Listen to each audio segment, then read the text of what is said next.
ఇది జిల్లాలండి. ఎక్కడైతే tribal population ఎక్కడుందో అక్కడ బీసీలకి నిజంగా ఎక్కువ సీట్లు రాలేదు. కనీసం ఒక్క సీటు కూడా కొన్ని దగ్గర వాళ్ళకి ఇవ్వలేదని చాలా మంది బీసీ సంఘాలు అక్కడ అభ్యంతరపైన వ్యక్తం చేస్తున్నాయి.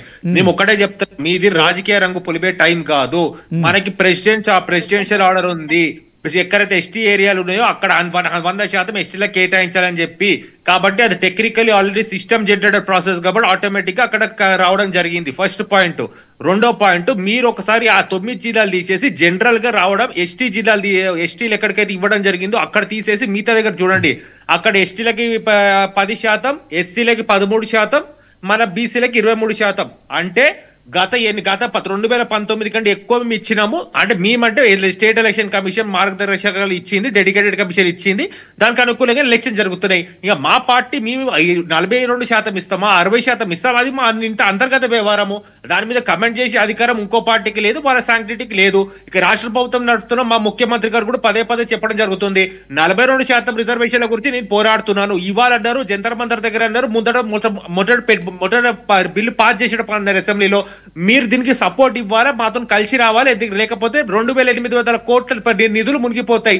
దీనికి అన్ని పార్టీలు వస్తే డెఫినెట్లీ కోట్లలో మనం చట్టం చేస్తాం. ఎందుకంటే లేకపోతే పోయి కొట్లాడి చట్టం చేసినట్టు చేద్దాం, తమిళనాడు మోడల్ అనుసరిద్దామని చెప్తే ఒక్కో పార్టీ ఒక్కో స్టాండ్. రాష్ట్ర బీజేపీ ఇక్కడ సపోర్ట్ ఇస్తే తర్వాత అక్కడికి వెళ్ళి మీ మతపరమైన రిజర్వేషన్ సపోర్ట్ ఇవ్వమని సెంటర్ లో ఒక మాట చెప్తుంది.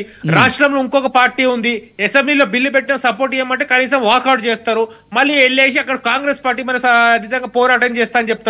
ఇక్కడ మేము ఆ రోజు కామారెడ్డి డిక్లరేషన్ ఏం చెప్పడం జరిగిందండి, బీసీలకి 42% రిజర్వేషన్లు ఇస్తా అని చెప్పినాం. ఎప్పుడు ఈ పార్లమెంట్ ఎలక్షన్స్ కంటే ముందు కాంగ్రెస్ పార్టీ సెంటర్ లో వస్తుందని చెప్పి, రాకపోయినా మేము పోరాడతామని చెప్పినాం. డెఫినెట్లీ కాంగ్రెస్ అధికారం ఉన్న రాష్ట్రంలో కాంగ్రెస్ పార్టీ మొట్టమొదటి రాష్ట్రం ఈ యొక్క నిజంగా క్యాస్ట్ సెన్సస్ చేపట్టి డెఫినెట్లీ డెడికేటెడ్ కమిషన్ అపాయింట్ చేసి దానికి అనుకూలంగా 42% రిజర్వేషన్ బిల్ పాస్ చేసి ప్రెసిడెంట్ దగ్గర తీసుకెళ్లడంలో దీంట్లో మా చిత్తశుద్ధి శంకించాల్సిన అవసరం ఎవరికి లేదు.